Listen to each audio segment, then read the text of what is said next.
Assalamualaikum warahmatullahi wabarakatuh. Ibtigha'an li mardatihi wa rahmatihi al-Fatihah.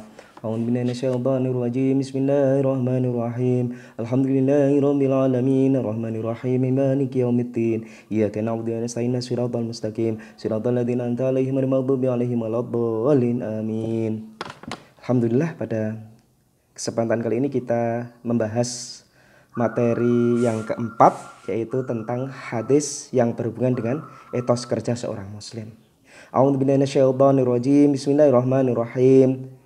Wa anil Mikdam ibni Ma'di Karib, lan saking Mikdam ibnu Ma'di Karib, radhiya mugi paring ridho sapa Allah Gusti Allah anhu marang Mikdam ibnu Ma'di Karib. Anin Nabi sallallahu alaihi wasallam, saking Kanjeng Nabi Muhammad sallallahu alaihi wasallam, qala ngendika, ma'akala ora mangan sapa ahadun wong ta'aman ing panganan kotun babar pisan khairan ing yen to luwih apik min ayyakula saking mangan sapa wong min amaliyatihi saking kerja tangane man. Wa inna nabiyallahi Dawuda, sak temene Nabi Daud alaihissalam iku kana ono sapa Nabi Daud iku yakulu dahar min amaliyatihi saking nyambut gaweane piyambake Nabi Daud. Rawahu riwayatake ing hadis sapa Al-Bukhari, Imam Bukhari. Dalam arti Indonesia yaitu dari Mikdam ibnu Ma'di Karib radhiyallahu anhu, dari Nabi sallallahu alaihi wasallam bersabda, tidaklah seseorang itu makan yang lebih baik daripada makan dari hasil kerjanya sendiri. Sesungguhnya Nabi Allah Daud alaihissalam makan dari hasil kerjanya sendiri. Hadis ini diriwayatkan oleh Imam Bukhari. Dari hadis ini jelas memerintahkan pada kita sebagai seorang muslim harus punya jiwa kemandirian. Jadi tidak menggantungkan hidupnya kepada orang lain, tidak bermalas-malasan, ya. Atau seorang muslim harus mencari ma'isyah sendiri, pekerjaan sendiri, sehingga dia bisa memakan dari hasil pekerjaannya itu, ya. Dalam satu hadis lain mengatakan al-yadul ulya khairum min yadis sufla. Tangan di atas, ya, tangan di atas lebih baik daripada tangan di bawah. Ya. Orang yang memberi itu lebih baik daripada yang menerima. Nah, kemudian bagaimana pertanyaannya ketika seorang muslim itu bekerja, bagaimana etos kerjanya seorang muslim dalam bekerja? Ya. Yang pertama adalah harus mencari rezeki yang halal, mencari pekerjaan yang halal. Jangan sampai kita jatuh dalam pekerjaan yang haram, ya. Entah itu mencari pekerjaan dengan mencari rezeki itu dengan menjadi seorang guru, menjadi karyawan, kemudian menjadi sopir, ya, dan lain sebagainya. Yang penting halal.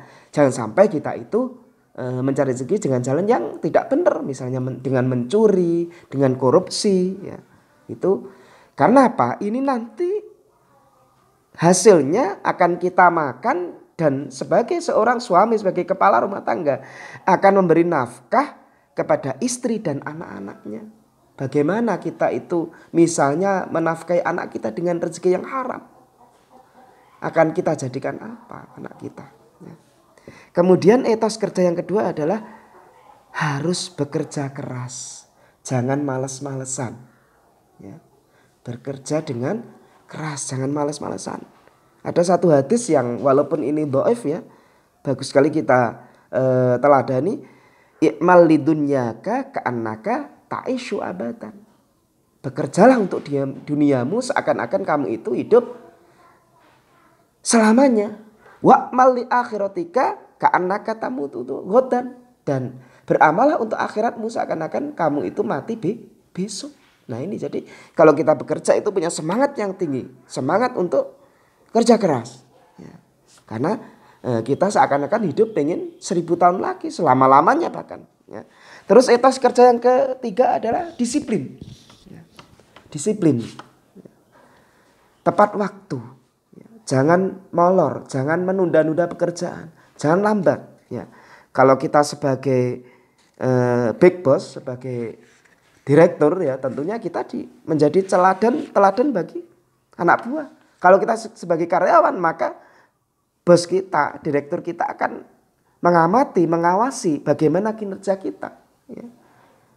Jadi harus disiplin.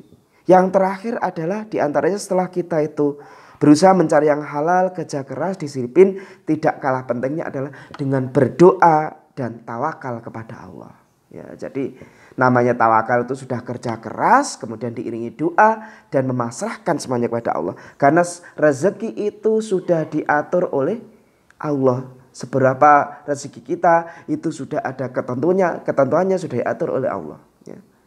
Entah itu sedikit, entah banyak itu sudah ada aturannya. Sehingga kalau kita memasrahkan kepada Allah, kita punya sifat qanaah, kita itu tidak istilahnya orang saya itu ngersuloh. Ya. Berapapun rezeki yang halal yang kita dapat, maka mudah-mudahan menjadi manfaat berkah bagi kehidupan kita, bagi keluarga kita, bagi anak istri kita. Amin ya robbal alamin. Demikian materi yang keempat tentang etos kerja seorang muslim. Ada kurang lebihnya maaf. Billahi taufik wal hidayah. Wassalamualaikum warahmatullahi wabarakatuh.